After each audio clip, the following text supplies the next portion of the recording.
What started teaching for you? Why am I a teacher? Yeah. That's a good question. That's an excellent question. I don't even know if I know the answer. He asked if I would come do an interview, Mr. Burnett.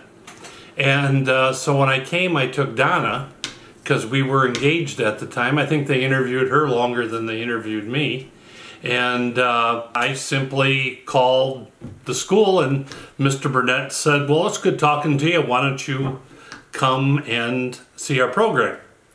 So it was, I don't remember if it was March or April, but we drove down, had the interview with Mr. Burnett, went out and met the Herefords and met the Ellenbaums and met the Kretschmers of the area. And before I left, they offered me the job.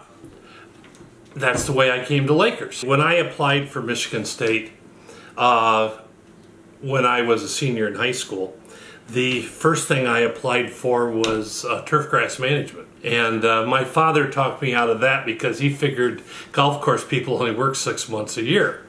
And so I says, well, Dad, how about if I become a teacher? Well, he thought that was better because at least they work 9 months a year. And so I convinced him that ag teachers work 12 months a year, so he thought teaching ag was a pretty good thing. I met Paul Sweeney, who was my advisor at Michigan State. He's a pretty famous professor there. And I was the last person he had go through. He said, Don, and if I can get you through, it's time to quit. And so Dr. Sweeney made sure that I got through, and he really motivated me to become a good ag teacher. Ag teachers generally work 12 months a year. I started July the 1st. I graduated from Michigan State on the 26th of June and started work on the 1st of July. I didn't know what I was doing. I guess I can say it was what we made of it. I knew, because as an ag teacher you get to go out and meet many of your students in the summertime, I knew a lot of the students that were in my class. Not a lot, but the ones that you would expect, you know, to be good. The Jim Licks and the Dave Elfmans and the Dave Armbroosters.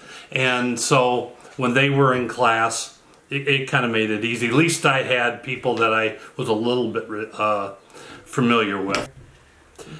Probably the biggest problem I have being retired, or whatever you want to call it, is all my friends are 16 years old. I mean, say 17, say 18, but I lived with these kids for my whole life, and those were my friends. Those first group of kids that we had were more like family than they were, because we were about the same age. And in fact, my son is named after the kids that I had in class. James David was the kids that we had in class. So I think it was all that I thought it was going to be. I think I grew into it. Because I know the first day I stood up and wrote things on blackboards and did all that kind of stuff and had handout sheets, and by the end I don't even know how I taught. It was hands-on. I mean, okay, today we're going to learn about a steer. Let's go find one. Or we're gonna trim trees. Come to my house. You're gonna trim my trees. We tried everything. Failure never bothered me. So we tried to do hands-on things, new things all the time, because we're going to learn together, people. The reason we call it the Laker FFA is I have a painting, or I have a picture in the living room that shows the 7 different coats that were of Lakers, the different names that our school's gone through. But when I first came here, the people from Elkton didn't like the people from Pigeon, and we didn't even know Bayport was there. They just were, and so you had 3 piles of students that were in a room. And so one of the first things that I did, if not the first thing I did, is I changed the name of the chapter. Instead of being the Elkton Pigeon Bayport FFA, EPBP FFA, we became Lakers. I don't care where you're from Lakers. The kids who understood the program and could live through the first 2 months of it understood then that I trusted them. And trust can get you in a lot of trouble, of which I'm known for that too. But you got to give these kids some things to do. And we gave kids projects and stood back whether they passed or failed. And my idea was a good leader does nothing, but you better be able to pick up the mess. I came, the computer room, which is just a square box, was my room. And it had an office in the back. And we wanted to do some things with a greenhouse. So we took a wooden table and we stuck 2x4s on the sides and put plastic over it. And for a year we raised plants inside this fake greenhouse we made in the classroom. And through the years and through different things I got involved in, we've built 2 greenhouses out there. We've took over the tractor shed and made that into an animal laboratory.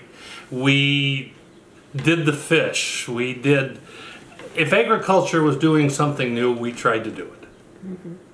And it was always hands-on, let's learn how to do this. And the kids love getting dirty.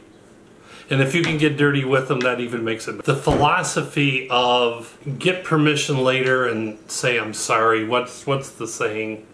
It's easier to say I'm sorry than get permission sometimes.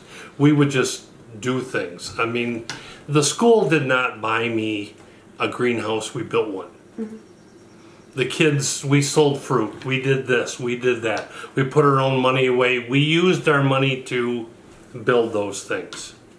So the ability to have the kids work together as a family to do those things. Really didn't have a problem, you know, at that end. The principal, who is now the superintendent, was a former student. They understand what the program is. A lot of the ones that were useful in the community are back, and it seems like the people that we have here now are very, very community minded.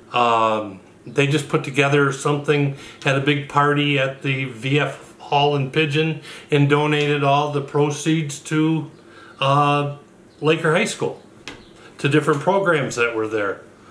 Wow! That's fantastic that our community does that.